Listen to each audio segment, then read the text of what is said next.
Hello students, welcome back my YouTube channel Ajay Pandey lectures. आज हम लोग क्लास 12 फिजिक्स में जो टॉपिक पढ़ने वाले हैं उसका नाम है वैद्युत ऊर्जा। ये टॉपिक बोर्ड परीक्षा में 1 या 2 नंबर में पूछा जाता है, लेकिन इम्पॉर्टेंट टॉपिक है और इस पर न्यूमेरिकल्स भी आता है। कभी कभी 1 नंबर में पूछता है, कभी कभी 2 नंबर में पूछता है। तो आज का हमारा टॉपिक है वैद्युत ऊर्जा। तो आइए इस टॉपिक को शुरू करते हैं, लेकिन टॉपिक शुरू करने से पहले यदि आप हमारे चैनल पर नए हैं तो चैनल को सब्सक्राइब कर लीजिए और वीडियो को लास्ट तक देखिए। यदि वीडियो आपको अच्छा लगे तो उसे अपने मित्रों के पास शेयर कीजिए। तो आइए इस टॉपिक को शुरू करते हैं। तो हमारा टॉपिक है वैद्युत ऊर्जा। वैद्युत ऊर्जा। तो वैद्युत ऊर्जा को शुरू करने से पहले हम एक चीज आपको बता दें कि हम लोगों ने अनुगमन वेग पढ़ लिया है। अनुगमन वेग, ड्रिफ्ट वेलोसिटी। यदि आपको अनुगमन वेग नहीं पता है तो आप हमारा पिछला वीडियो देख लीजिए, लिंक हम डिस्क्रिप्शन में दे रहे हैं, और उस टॉपिक को एक बार देख लीजिए। और फिर एक और हमने टॉपिक पढ़ा था विद्युत धारा। तो जो हमारा पिछला वीडियो है आप उसको एक बार देखकर फिर इस वीडियो को देखिए तो अच्छे से समझ में आएगा। तो हम लोगों ने पढ़ा है कि कोई भी चालक, जैसा कि आप जानते हैं कि कोई भी जो चालक होता है, तो चालकों की सबसे बड़ी विशेषता क्या है? चालक को हम चालक क्यों कहते हैं? क्योंकि उसमें विद्युत धारा का प्रवाह होता है, उसमें विद्युत धारा का चालन होता है, तो उसको हम चालक बोलते हैं। और चालकों में विद्युत धारा का प्रवाह क्यों होता है तो आपको पता है, और इस पर हम लोगों ने कई टॉपिक डिस्कस भी किया है कि चालकों के पास मुक्त इलेक्ट्रॉन होता है, फ्री इलेक्ट्रॉन। चालकों के पास मुक्त इलेक्ट्रॉन होता है और यही मुक्त इलेक्ट्रॉन जब मूव करते हैं, गति करते हैं, तो उस चालक में विद्युत धारा प्रवाहित होती है और इसके लिए बाहर से हमको एक प्रकार का वैद्युत वाहक बल लगाना पड़ता है। तो आप इस चीज को जान चुके हैं कि चालकों में जो विद्युत धारा का प्रवाह होता है वो मुक्त इलेक्ट्रॉनों के कारण होता है। और आप ये भी जानते हैं कि जो मुक्त इलेक्ट्रॉन होते हैं वह अनुगमन वेग से गति करते हैं, ड्रिफ्ट वेलोसिटी। तो चालकों में मुक्त इलेक्ट्रॉन अनुगमन वेग से गति करते हैं, ये आपको पहले से पता है। अब मान लीजिए कि हमने एक चालक ले लिया और इस चालक के पास पहले से, चूंकि चालक में मुक्त इलेक्ट्रॉन मौजूद होते हैं, तो इस चालक में भी मुक्त इलेक्ट्रॉन मौजूद है और हमने इसको एक डीसी सोर्स से जोड़ दिया, एक स्विच के माध्यम से। यहां से हमने एक डीसी सोर्स से जोड़ दिया। यहां पर हमने स्विच ऑन किया और इस चालक में विद्युत धारा का प्रवाह होना शुरू हो जाता है। अब इसमें होता क्या है कि ये जो मुक्त इलेक्ट्रॉन है, यह मुक्त इलेक्ट्रॉन गति करते हैं। मुक्त इलेक्ट्रॉन गति करते हैं और जब मुक्त इलेक्ट्रॉन गति करते हैं तो चूंकि आप जानते हैं कि जो इलेक्ट्रॉन होते हैं वो ऋणायन होते हैं, ऋणावेशित होते हैं, उनके पास ऋणायन होता है, ऋणावेश होता है। तो जब ये इलेक्ट्रॉन मूव करते हैं, गति करते हैं, तो ये चालक में उपस्थित धनायनों से क्या होते हैं? टकराते हैं। जब किसी भी चालक में विद्युत धारा प्रवाहित की जाती है तो उसमें उपस्थित जो मुक्त इलेक्ट्रॉन है वो गति के दौरान उस चालक में उपस्थित धनायनों से टकराते हैं और टक्कर के कारण अपनी गतिज ऊर्जा का कुछ हिस्सा उन धनायनों को दे देते हैं। और जब धनायनों को गतिज ऊर्जा का कुछ हिस्सा देते हैं तो धनायनों की जो ऊर्जा है वो क्या होती है? बढ़ जाती है और वह उस ऊर्जा से वो चालक का जो तापमान है वो बढ़ जाता है और वहाँ पर जो वो तापमान बढ़ता है तो वो हमको उसमें ऊर्जा के रूप में प्राप्त होता है। कुल मिला के हम सीधा सीधा कहें कि जब चालक तार में विद्युत धारा प्रवाहित की जाती है तो उसमें मुक्त इलेक्ट्रॉन अनुगमन वेग से गति करते हैं तो उनके पास गतिज ऊर्जा होती है। और जब ये इलेक्ट्रॉन गतिज ऊर्जा से अपनी गति करते हुए उसमें उपस्थित धनायनों से टकराते हैं तो अपनी ऊर्जा का कुछ हिस्सा उसको दे देते हैं, जिससे चालक तार का तापमान बढ़ जाता है और हम लोगों को वह ऊर्जा ऊष्मा के रूप में प्राप्त होता है। मतलब यह हुआ कि जो अनुगमन वेग से जो मुक्त इलेक्ट्रॉन गति कर रहे हैं उनकी गतिज ऊर्जा में कुछ कमी आ गई। तो अगर हम डायरेक्टली कहें कि एक चालक तार में हमको विद्युत धारा प्रवाहित करना है तो इसके लिए निरंतर हमको किसी बाहर से कोई वैद्युत वाहक बल स्रोत लगाना पड़ेगा जो उस ह्रास किए हुए एनर्जी को क्या करे, मेंटेन करके रखे। मतलब यह हुआ कि यदि किसी चालक तार में विद्युत धारा का प्रवाह कराना चाहते हैं, निरंतर प्रवाह कराना चाहते हैं, तो एक बाहर से आपको किसी न किसी वैद्युत वाहक बल स्रोत की आवश्यकता पड़ेगी। और इस प्रकार हम कह सकते हैं कि जब किसी चालक में विद्युत धारा प्रवाह कराना होता है तो उसके लिए हमको बाहर से उसको ऊर्जा देनी पड़ती है, और वही ऊर्जा हमारा क्या कहलाता है, वैद्युत ऊर्जा कहलाता है। जब हम किसी चालक में हमको धारा प्रवाहित कराना होता है तो हमको बाहर से, समझ लीजिए कि बाहर से उस पर एक प्रकार का कार्य करना पड़ता है, और वह कार्य किसके द्वारा होता है, बैटरी के द्वारा होता है। तो जब किसी चालक तार में विद्युत धारा प्रवाहित करनी होती है तो हमको बाहर से उस पर कुछ कार्य करना पड़ता है, वो कार्य बैटरी द्वारा किया जाता है, और वही जो कार्य है, जो विद्युत वाहक बल या बाह्य स्रोत, विद्युत स्रोत द्वारा जो किया गया कार्य है, वही कार्य क्या कहलाता है, वैद्युत ऊर्जा कहलाता है, इलेक्ट्रिकल एनर्जी कहलाता है। तो एक बार आप पुनः समझ लीजिए कि जब किसी भी चालक तार में विद्युत धारा प्रवाहित की जाती है तो उसमें उपस्थित मुक्त इलेक्ट्रॉन अनुगमन वेग से गति करते हैं, और अनुगमन वेग से गति करने के दौरान उस चालक में उपस्थित धनायनों से इनका टकराव होता है। टकराव होने के कारण ये अपनी ऊर्जा का कुछ हिस्सा उन धनायन को दे देते हैं, और जिसके कारण उस चालक तार का तापमान बढ़ जाता है, और जो वो ऊर्जा है वो हमको ऊष्मा के रूप में प्राप्त होता है।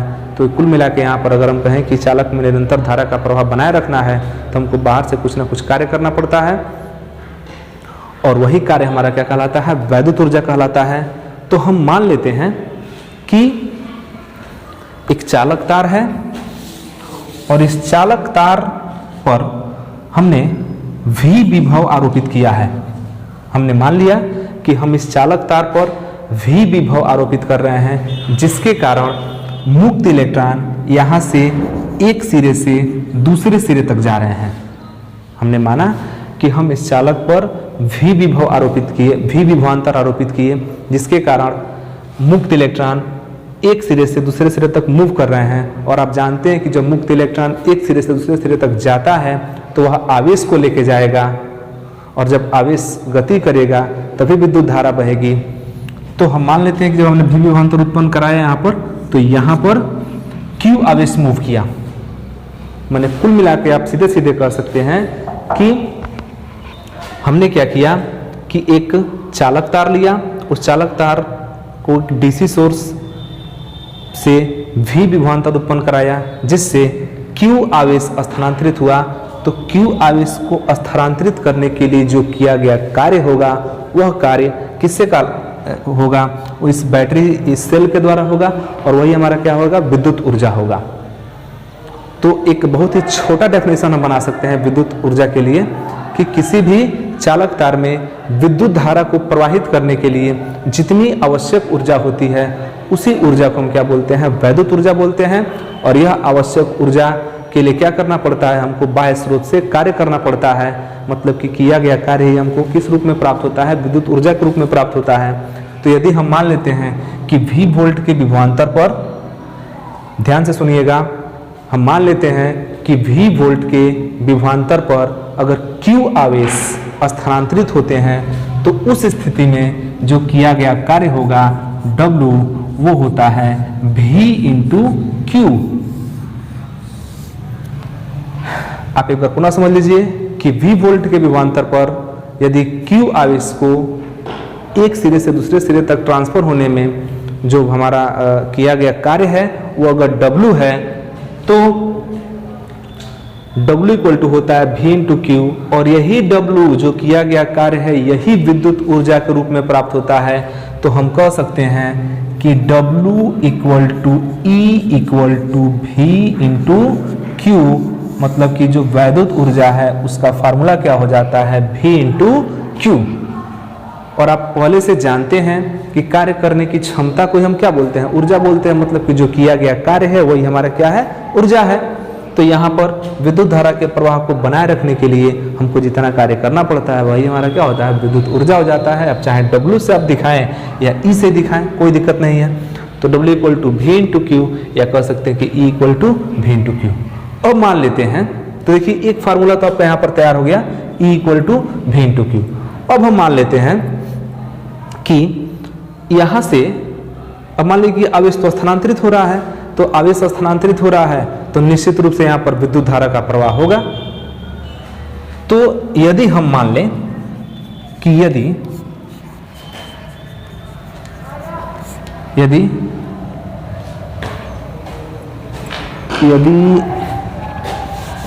देखिए, चूंकि आप जान रहे हैं कि यहाँ पर V विभवांतर पर Q आवेश प्रवाहित हो रहा है, तो हम यह मान लेते हैं कि यह Q आवेश प्रवाहित होने में स्मॉल t टाइम लग रहा है। यदि स्मॉल q आवेश प्रवाहित होने में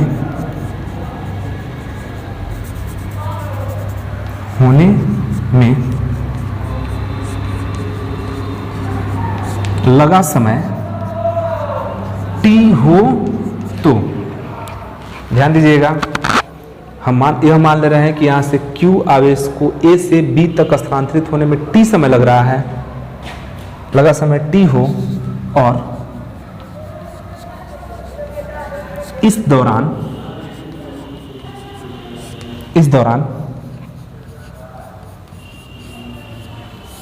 प्रवाहित धारा I हो, तो हम मान लेते हैं कि इस दौरान कितना धारा प्रवाहित हुआ, I हुआ।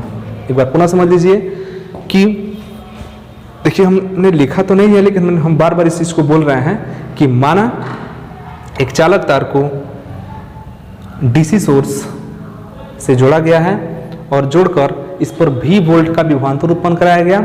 V वोल्ट के विभवांतर उत्पन्न कराने से हुआ यह कि इस चालक तार में आवेश प्रवाहित होने लगा, और आवेश कितना प्रवाहित हुआ, तो Q आवेश प्रवाहित हुआ, और जब Q आवेश प्रवाहित होगा, आवेश जब प्रवाहित होगा तो वहाँ पर विद्युत धारा बहेगा, और विद्युत धारा बहता है तो होता क्या है वास्तव में कि मुक्त इलेक्ट्रॉन अनुगमन वेग से गति करते हैं और वो उस चालक में उपस्थित धनायनों से टकराते हैं, और धनायनों से टकराने के कारण धनायनों का जो है कुछ एनर्जी बढ़ जाता है, और वह एनर्जी से वो चालक तार क्या होता है, थोड़ा सा गर्म हो जाता है, उसका तापमान बढ़ जाता है, और वही हमको ऊष्मा के रूप में प्राप्त होता है, और इसी को हम क्या बोलते हैं, विद्युत ऊर्जा बोलते हैं।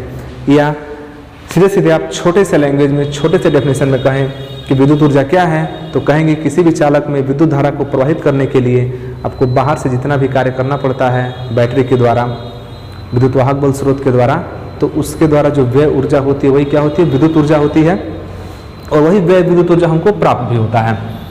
तो यहाँ पर हमने माना कि जब हमने V वोल्ट का विभवांतर इस पर आरोपित कराया तो Q आवेश स्थानांतरित हुआ। तो जब V वोल्ट का विभवांतर आरोपित करा रहे हैं तो Q आवेश स्थानांतरित हो रहा है, तो इस आवेश को स्थानांतरित करने में जो उस बैटरी द्वारा या विद्युत वाहक बल स्रोत के द्वारा जो किया गया कार्य है वो हमने मान लिया कि कितना है, W है। तो उसका फार्मूला होता है W equal to V into Q, और यही जो किया गया कार्य है यही वैद्युत ऊर्जा है। तो हमने यहाँ पर लिख दिया कि W equal to E equal to V into Q, और चूंकि हम ये जानते हैं कि जब आवेश का स्थानांतरण होगा तो विद्युत धारा का प्रवाह होगा, तो हमने यह माना कि यदि Q आवेश प्रवाहित होने में लगा समय t है और इस दौरान प्रवाहित धारा I हो, तो उस हिसाब से हम लोग जानते हैं कि चूंकि Q इक्वल टू IT, ये आप लोग क्लास 10th में भी पढ़े होंगे, Q इक्वल टू IT, या हम लोगों ने जब विद्युत धारा का जो लेसन शुरू किया था वहाँ पर भी हम लोगों ने ये पढ़ा है। जब विद्युत धारा का डेफिनेशन बताया गया था तो वहाँ पर भी हम लोगों ने इस फार्मूले को पढ़ा होगा। तो आप जानते हैं कि Q इक्वल टू क्या होता है, IT। यदि Q के बदले में आप IT रख देंगे तो देखिए E equal to W equal to मिलेगा क्या, V into I into T। तो यहाँ से एक और फार्मूला मिल गया VIT। ये भी विद्युत ऊर्जा के लिए एक सूत्र है। अब देखिए दो फार्मूला हमको मिल गया, W इक्वल टू VQ और W इक्वल टू VIT। और चूंकि जैसा कि हम लोग यहाँ पर ऐसा कर रहे हैं कि चालक तार में क्या कर रहे हैं, विद्युत धारा का प्रवाह करा रहे हैं, और आप ये भी जानते हैं कि जितने भी चालक हैं जिसमें विद्युत धारा का प्रवाह होता है उनका अपना सेल्फ रेजिस्टेंस होता है, उनका खुद का अपना प्रतिरोध होता है। तो इस चालक तार का भी कुछ न कुछ प्रतिरोध जरूर होगा। तो हम यह मान लेते हैं कि इस चालक तार का प्रतिरोध R है।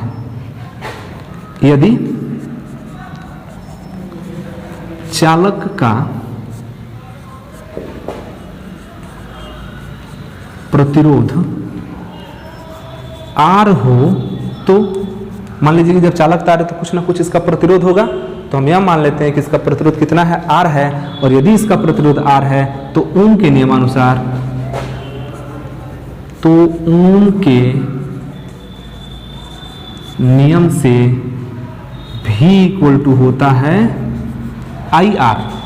अगर हम ओम का नियम देखें तो ओम के नियम से होता है V इक्वल टू IR, और इस V का मान हम ऊपर वाले में पुट कर देंगे, रख देंगे, तो मिल जाएगा वैद्युत ऊर्जा E इक्वल टू, देखिए V के बदले में हम रख रहे हैं IR और पहले से IT मौजूद है, तो E इक्वल टू देखिए I और I स्क्वायर RT, तो ये भी एक वैद्युत ऊर्जा के लिए सूत्र मिल गया।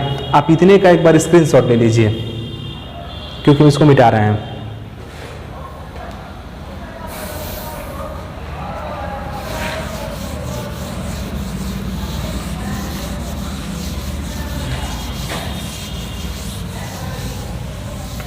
चलिए आगे देखते हैं।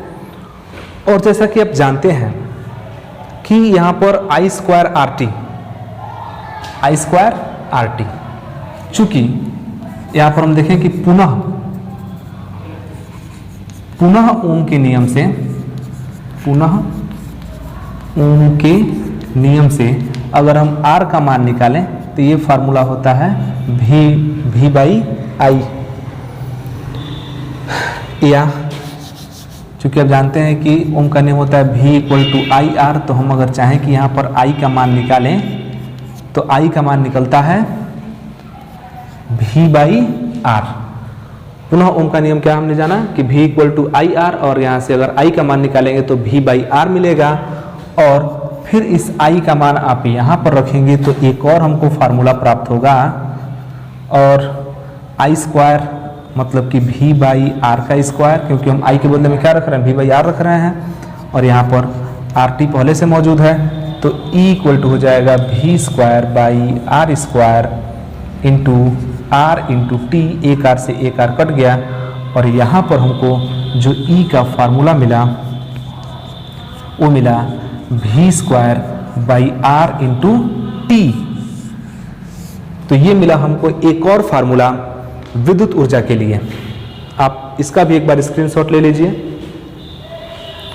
तो यहां पर देखिए हम लोग को 3 फार्मूले मिल गए। हम लोग को यहां पर 3 फार्मूला मिला। देखिए हम यहां पर लिख दे रहे हैं E इक्वल टू, एक तो मिला VQ, एक मिला VIT, एक मिला I स्क्वायर RT, और एक मिल गया यहां पर V square by R into T। तो ये जो फार्मूला है, 4 फार्मूले, ये तो डेफिनेशन हो गया। यहाँ पर 4 फार्मूले हैं, चारों फार्मूले के द्वारा आप विद्युत ऊर्जा का मान निकाल सकते हैं। और सबसे इम्पॉर्टेंट चीज़ कि जो विद्युत ऊर्जा का मान आप निकालेंगे ये निकलेगा जूल में। ध्यान दीजिएगा, जो भी आप मान निकालेंगे वो निकलेगा जूल में। अगर आप उसको कैलोरी में निकालना चाहते हैं तो आप उसमें 4.18 या 4.2 से भाग कर देंगे तो वो मान जो है कैलोरी में निकल जाएगा। तो कुल मिला के आप सीधा सीधा यह समझ लीजिए कि किसी भी चालक तार में यदि विद्युत धारा का प्रवाह निरंतर बनाए रखना है तो वहाँ पर जो आवश्यक ऊर्जा वहाँ पर जो आवश्यक कार्य किया जाता है उस निरंतर प्रवाह को बनाए रखने के लिए, तो उसी को हम क्या बोलते हैं, विद्युत ऊर्जा बोलते हैं। या ऐसे कह सकते हैं कि किसी भी चालक तार में विद्युत धारा का निरंतर प्रवाह बनाए रखने के लिए जो आवश्यक ऊर्जा होती है उसी को हम क्या बोलते हैं, विद्युत ऊर्जा बोलते हैं। तो हमारा अगला टॉपिक है वैद्युत सामर्थ्य। हमारा अगला टॉपिक है वैद्युत सामर्थ्य, या उसको हम बोलते हैं शक्ति भी बोलते हैं। तो हमारा टॉपिक है वैद्युत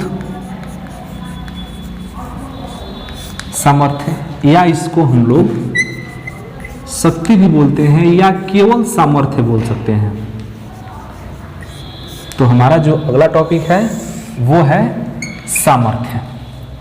अब सामर्थ्य किसे कहेंगे? सामर्थ्य मतलब आप क्षमता समझ लीजिए। सामर्थ्य मतलब क्या समझेंगे? क्षमता। सामर्थ्य का मतलब क्षमता समझिए। अब क्षमता की अगर बात करें, जैसे मान लीजिए कोई भी बिजली का उपकरण है, जैसे मान लीजिए कि एक पंखा है और पंखा को हम लोग जब चलाते हैं, मान लीजिए कि उसको पावर सप्लाई देते हैं, पंखा घूमता है। तो जब पंखा चलता है तो पंखा जब चलता है तो उसको चलने के लिए ऊर्जा चाहिए। उसको चलने के लिए क्या चाहिए? ऊर्जा चाहिए। किस प्रकार की ऊर्जा चाहिए? तो पंखा को चलने के लिए वैद्युत ऊर्जा चाहिए। इसका मतलब कि वह वैद्युत ऊर्जा से ही वो चलता है। इसका मतलब यह हुआ कि जब आप पंखा को चलाते हैं तो वैद्युत ऊर्जा का क्षय करेगा। क्षय मतलब कि वो व्यय करेगा, खर्च करेगा। तो कोई भी उपकरण है, बहुत ही सिंपल और जेन्युइन इसका डेफिनेशन होगा कि कोई भी उपकरण, कोई भी वैद्युत उपकरण 1 सेकेंड में, कोई भी वैद्युत उपकरण 1 सेकेंड में जितनी ऊर्जा व्यय करता है, कोई भी वैद्युत उपकरण 1 सेकेंड में जितनी ऊर्जा व्यय करता है, तो उस व्यय की हुई ऊर्जा को ही हम उस उपकरण की क्षमता कहते हैं या उसकी शक्ति बोलते हैं। जैसे मान लीजिए कि आप लोगों ने देखा होगा कि जो 10 रुपए का पीला वाला बल्ब आता है, जो वो 100 वाट का होता है। तो 100 वाट मतलब क्या है कि वह 1 सेकेंड में 100 जूल एनर्जी खर्च कर रहा है। 1000 वाट का मोटर आता है, तो इसका मतलब है कि मोटर को जब आप यूज में ले आएंगे तो वह 1 सेकेंड में 1000 जूल वह बिजली खर्च करता है। तो बहुत ही सिंपल लॉजिक है। अब मान लीजिए कि 5 वाट का बल्ब आता है, एलईडी बल्ब, तो 5 वाट का बल्ब का मतलब कि वह 1 सेकेंड में 5 जूल एनर्जी खर्च करता है। फ्रिज है, अगर 1000 वाट का है तो इसका मतलब है कि फ्रिज जब चलेगा तो वह हर सेकेंड 1000 जूल एनर्जी वेस्ट करेगा, खर्च करेगा। तो वही उसकी क्षमता है। तो सिंपल तौर पर, सीधे तौर पर आप समझ जाइए कि कोई भी उपकरण, वैद्युत उपकरण है, वह जब यूज किया जा रहा है तो वह 1 सेकेंड में जितनी ऊर्जा व्यय करता है, जितनी ऊर्जा खपत करता है, तो उसी ऊर्जा को हम क्या बोलते हैं? उसकी क्षमता बोलते हैं, या कह सकते हैं कि उसकी शक्ति है या उसका सामर्थ्य है। अब यहाँ पर 1 सेकेंड में अगर व्यय ऊर्जा हमको निकालना है तो हमको पहले यह पता करना पड़ेगा कि वो कितना देर तक चल रहा है, कितना देर तक चल रहा है। तो यहाँ पर इसका डेफिनेशन हम लोग लिखें तो डेफिनेशन हो जाएगा कि किसी विद्युत उपकरण द्वारा, किसी विद्युत उपकरण द्वारा एकांक समय में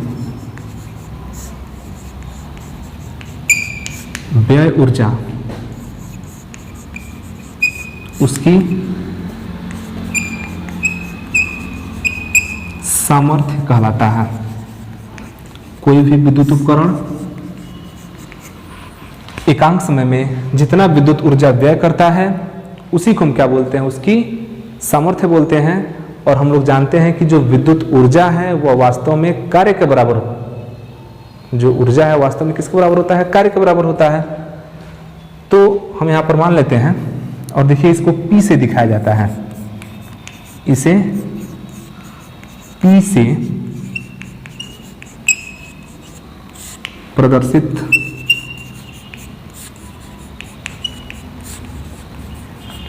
किया जाता है, इसको P से प्रदर्शित किया जाता है। और यदि हम मान लेते हैं कि यदि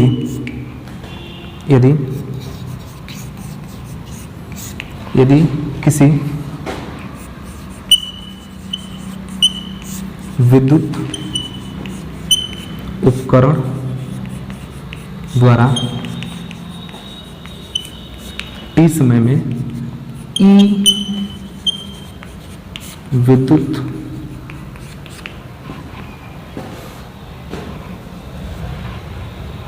यदि किसी विद्युत उपकरण द्वारा T समय में E विद्युत ऊर्जा खपत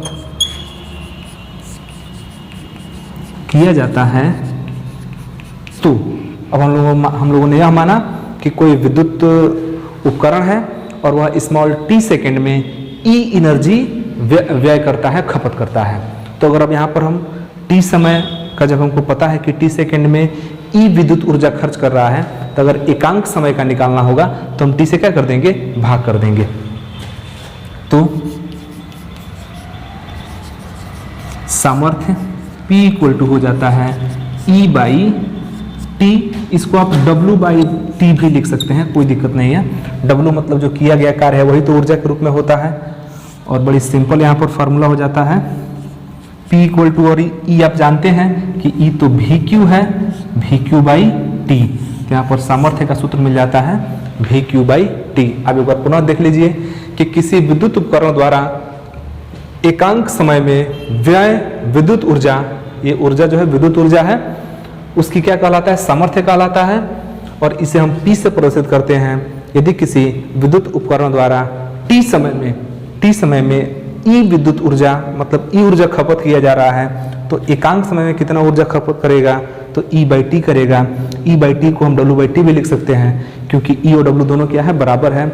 क्योंकि जो विद्युत धारा के प्रवाह को बनाए रखने के लिए जो कार्य करना पड़ता है वही क्या कहलाता है, विद्युत ऊर्जा कहलाता है। तो W और E यहाँ पर दोनों क्या है, इक्वल है, सो कोई दिक्कत नहीं है। E बाई टी लिखिए या W बाई टी लिखिए। और हम लोग जानते हैं E का फार्मूला होता है VQ और नीचे T है, तो P का एक फार्मूला बन जाता है VQ बाई टी। अगर इसके मात्रक की बात करें तो W देखिए कार्य है और ये ऊर्जा है, दोनों का मात्रक जूल होता है, और नीचे समय है तो इसका मात्रक हो जाएगा जूल प्रति सेकेंड। और जूल प्रति सेकेंड को हम क्या बोलते हैं, वाट बोलते हैं। जूल प्रति सेकेंड को वाट कहते हैं। तो इस प्रकार हम कह सकते हैं कि जो सामर्थ्य का मात्रक होता है, सामर्थ्य का मात्रक वाट होता है।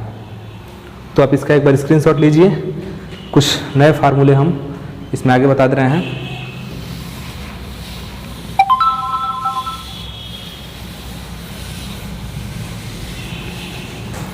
अब जैसा कि आप जानते हैं कि इस E का एक और फार्मूला होता है, चूंकि E इक्वल टू होता है VIT, E इक्वल टू होता है VIT, इसलिए अगर आप यहाँ से P बनाएंगे तो P का फार्मूला होता है देखिए E बाई टी, और E के बदले में होता है VIT, और नीचे ऑलरेडी बटा T है, तो T से T कैंसिल, P का एक और फार्मूला आ गया V इंटू आई। तो सामर्थ्य का यहाँ से एक और फार्मूला बन गया V इंटू आई।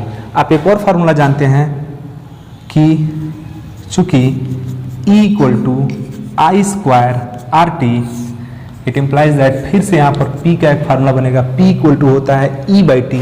E के बदले में रख देंगे आई स्क्वायर आर टी बाई फिर से T से T कैंसिल, P का जो नया फार्मूला होगा वो होगा आई स्क्वायर इंटू आर। एक और मिला, एक और फार्मूला होता है कि E equal to V square by R into टी। यदि हम यहाँ से P का निकाल दें तो फिर T से T कटेगा, P का मान निकल जाएगा वी स्क्वायर बाई आर। तो यहाँ पर बहुत सारा P का फार्मूला निकल गया। आप इसका स्क्रीनशॉट ले लीजिए और सीधे सीधे आप समझ जाइए कि जो विद्युत ऊर्जा का सूत्र था, तो विद्युत ऊर्जा के सूत्र में से केवल क्या निकाल देना है, T निकाल देना है, वो ऑलरेडी सामर्थ्य का फार्मूला बन जाएगा। तो ये रहा हमारा वैद्युत सामर्थ्य।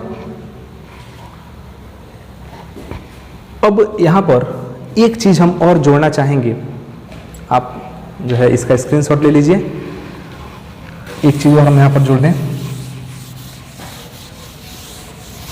कि मान लीजिए कि जो घरेलू परिपथ है, घर में जो बिजली यूज किया जाता है या दुकान में जो बिजली यूज किया जाता है या छोटे मोटे कार्यों में जो बिजली यूज किया जाता है, वह बिजली मापा किस में जाता है। मान लीजिए जैसे कि हम कह रहे हैं कि वैद्युत ऊर्जा का मात्रक क्या है, जूल है, लेकिन अगर हम देखें तो जूल बहुत छोटा मात्रक है, जूल बहुत ही छोटा मात्रक है। अगर इस जूल में हम बिजली को जो विद्युत ऊर्जा है उसको अगर हम जूल में कैलकुलेट करेंगे तो वो काफ़ी बड़े अंकों में आएगा और कैलकुलेशन थोड़ा सा मुश्किल होगा। तो इसके लिए जब हम घरेलू कार्यों में जो बिजली का खर्च है, विद्युत ऊर्जा का खर्च है, या दुकान में जो विद्युत ऊर्जा का खर्च है, या छोटी मोटी फैक्ट्रियों में जो विद्युत ऊर्जा का खर्च है, उन खर्च को, विद्युत के खर्च को हम जूल में, जूल चूंकि छोटा मात्रक है तो जूल में हम उसको नहीं मापकर उसको हम मापते हैं यूनिट में। यूनिट उसको बोलते हैं किलोवाट घंटा। उसको एक हम बड़े मात्रक में किलोवाट घंटा में मापते हैं और किलोवाट घंटा को ही हम यूनिट बोलते हैं। मतलब कि विद्युत का जो खर्च है, विद्युत ऊर्जा का खर्च है, वो यूनिट के हिसाब से उसका पैसा चार्ज किया जाता है। जो आप बिजली का बिल जमा करते हैं वो यूनिट के हिसाब से चलता है, 4 रुपये यूनिट या 5 रुपये यूनिट या 6 रुपये यूनिट। तो ये यूनिट क्या है? तो वास्तव में यूनिट क्या है? तो यह विद्युत ऊर्जा मापने की एक इकाई है, एक मात्रक है। जूल भी विद्युत ऊर्जा को ही मापता है। मतलब कि जो व्यय विद्युत ऊर्जा है हम उसको जूल में माप सकते हैं, लेकिन जूल बहुत छोटा मात्रक है। इससे बड़े मात्रक के रूप में हम लोग यूनिट का यूज करते हैं। और वास्तव में जो यूनिट होता है वो किलोवाट घंटा है। यूनिट की संख्या, अगर मान लीजिए कि यूनिट की संख्या निकालना चाहते हैं कि कितना किलोवाट घंटा आपने बिजली उपयोग किया, तो इसका फार्मूला होता है वाट गुणे घंटा गुणे दिन बटे 1000। यूनिट वास्तव में क्या है? तो विद्युत ऊर्जा, जो व्यय विद्युत ऊर्जा है उसको मापने की एक इकाई है यूनिट। ये समझिए कि जूल का जो है बड़ा फॉर्म है, बड़ा रूप है। अब जैसे एक उदाहरण के लिए समझा दें हम कि मान लीजिए कि आप एक 100 वाट का बल्ब है, तो 100 वाट का बल्ब आप उसको प्रतिदिन 4 घंटा जलाते हैं। पर डे आप उसको 4 घंटा जलाते हैं। तो 100 वाट का बल्ब है, रोज उसको आप कितना देर चलाएं? 4 घंटा। और पूछा जाए कि 30 दिन में कितना बिजली आपने खर्च किया, तो वाट गुणे घंटा, 4 घंटा प्रतिदिन और 30 दिन का निकाल रहे हैं, 1 महीने का। तो 1000 से भाग यहाँ पर करना पड़ेगा। तो देखिए 3 0 से 3 0 यहाँ पर कट गया और 4 3 12, मतलब आपने कितना यूनिट बिजली खर्च किया? आपने 12 यूनिट बिजली खर्च किया। मतलब हम कह सकते हैं कि आपने 12 किलोवाट घंटा बिजली खर्च किया। अब 12 यूनिट आपने बिजली खर्च कर लिया। अगर मान लीजिए कि अगर आपका जो बिजली है वो 5 रुपये प्रति यूनिट है, मान लीजिए कि बिजली का जो मूल्य है वो 5 रुपये प्रति यूनिट है, तो 12 यूनिट बिजली का खर्च हो जाएगा 12 पचे 60 रुपये। मतलब आपका जो बिजली की जो कीमत है वो कितना हुआ? 60 रुपये हो गया। तो व्यापारिक तौर पर जो बिजली का बिल है वो किस हिसाब से लगता है? यूनिट के हिसाब से लगता है। और यूनिट का सीधे सिंपल फार्मूला है, बहुत ही आसान फार्मूला है, वाट गुणे घंटा गुणे दिन बटे 1000। और ये जो आएगा ये किस में आएगा? ये आएगा यूनिट में, ये आएगा यूनिट में। तो आप आसानी से घर में जो भी उपकरण आपके यूज हो रहे हैं उस पर कितना विद्युत ऊर्जा व्यय हो रहा है आप आसानी से इस फार्मूले से निकाल सकते हैं। और घर में जो मीटर लगा होता है, जो आपके मेन बोर्ड के पास जो मीटर लगा होता है, वो मीटर इसी फार्मूले के तहत डिजाइन किया जाता है। उस मीटर में यही फार्मूला सेट किया गया रहता है। तो वो क्या बताता है? सीधे सीधे यूनिट बताता है कि आपने कितना यूनिट बिजली जो है खर्च किया है। तो यूनिट की संख्या निकालने के लिए सबसे बहुत ही सिंपल फार्मूला है वाट गुणे घंटा गुणे दिन बटे 1000। और यहाँ से आप जो भी उपकरण चला रहे हैं, मान लीजिए कि आपने एक मोटर चलाया और मोटर आपका जो है 1000 वाट का है। मान लीजिए कि आपका मोटर 1000 वाट का है, मोटर मान लीजिए कि 1000 वाट का है और प्रतिदिन आप उसको 2 घंटा यूज कर रहे हैं। प्रतिदिन आपका मोटर 2 घंटा चल रहा है और हम पूछें कि 15 दिन में कितना आपने बिजली खर्च किया, तो वाट 1000 वाट का मोटर प्रतिदिन 2 घंटा चल रहा है वह, और हम 15 दिन के बिजली का खर्च अगर निकालें तो वाट गुणे घंटा गुणे दिन तो हमने लिख ही दिया बटे 1000 से 1000 कट गया, 15 दुना कितना निकला? 30। मतलब कि 30 यूनिट आपने बिजली खर्च किया। कितने दिन में? 15 दिन में आपने 30 यूनिट बिजली खर्च किया। अगर 1 यूनिट बिजली का दाम अगर 4 रुपये है तो आप 4 से गुणा कर सकते हैं, 30 चौके 120 रुपये आपका बिजली का बिल आ जाएगा। तो कुछ इस तरह से है विद्युत ऊर्जा को ज्ञात करने का जो इकाई है वो यूनिट है और यही आमतौर पर यूज किया जाता है। तो ये टॉपिक आपको कैसा लगा आप हमें कमेंट बॉक्स में ज़रूर लिखिए। और यदि आप हमारे चैनल पर नए हैं तो चैनल को सब्सक्राइब कीजिए। वीडियो अच्छा लगा हो तो उसे लाइक ज़रूर कीजिएगा और अपने मित्रों के पास शेयर कीजिएगा। तो फिर मिलते हैं अगले वीडियो में एक नए टॉपिक के साथ। तब तक के लिए धन्यवाद। जय हिंद।